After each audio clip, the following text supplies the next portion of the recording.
Hello and welcome to Career Smartcuts, the podcast with tips and tricks on how to succeed in the world of business.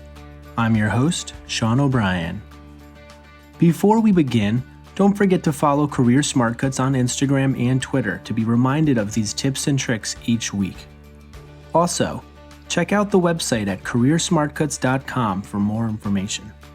In this episode, we will explain a simple trick that will allow you to learn and build stronger connections with people at the same time. That trick is active listening. It is widely accepted knowledge that when you listen more than you speak, you learn more from others and you are liked more by others.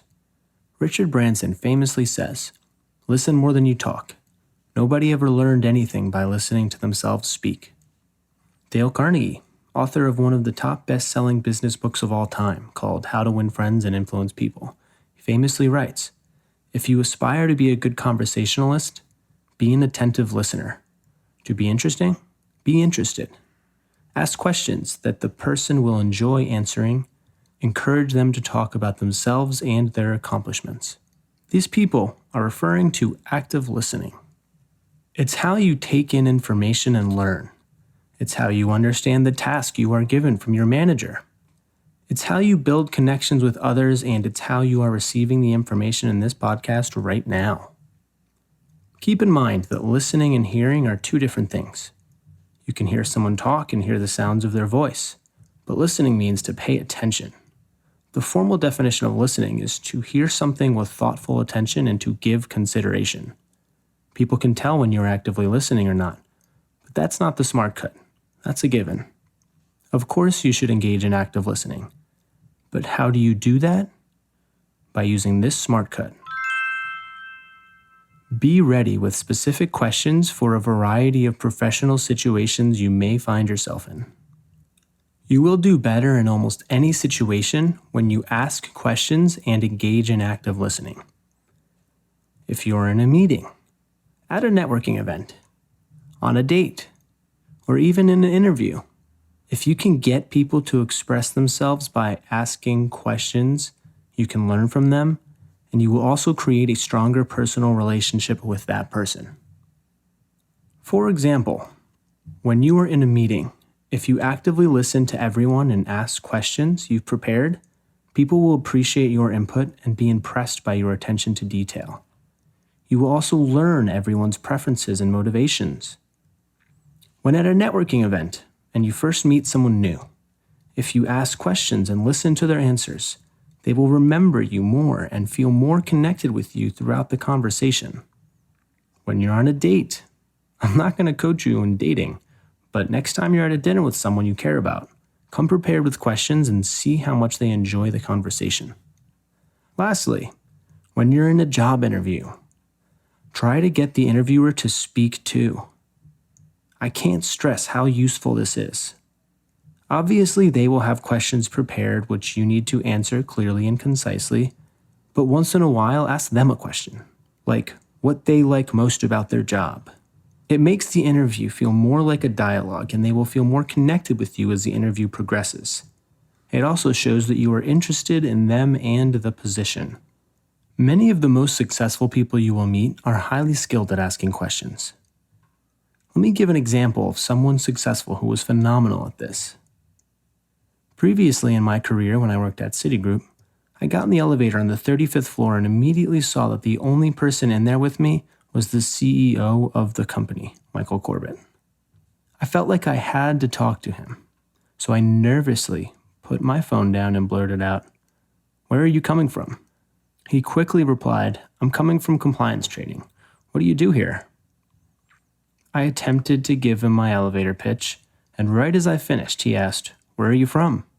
And after each question and each answer I gave, he had another question prepared, which he would then fire off like, "Where did you go to school? What was your major? How long have you worked here?" Finally, as we were approaching the bottom few floors, I was able to jump in and ask him a question. I said, "Wait, where are you from?" and got him talking about himself for about 30 seconds of this 3-minute ride. Besides the fact that I was intimidated by him, I left that elevator thinking, wow, I really enjoyed that conversation. In hindsight, it is clear that one of his strengths that helped to develop his career is the ability to ask questions in conversation and engage with others on all levels within the organization. His conversations now with his employees are probably more like, how did you come up with that strategy? What were the results? Is there anything we could have improved on? What are the next steps? By doing this, he learns every day and has the support of the people around him. So how do you use active listening? You maintain eye contact. You portray positive body language. You give social cues like nodding. And you ask engaging questions. Asking questions can be difficult at first, but it is something you can practice, and it gets easier the more you do it. If you know you are going somewhere to meet new people, write down some questions beforehand. I often write down questions in the Notepad app on my phone before meetings with senior people or interviews or even dates.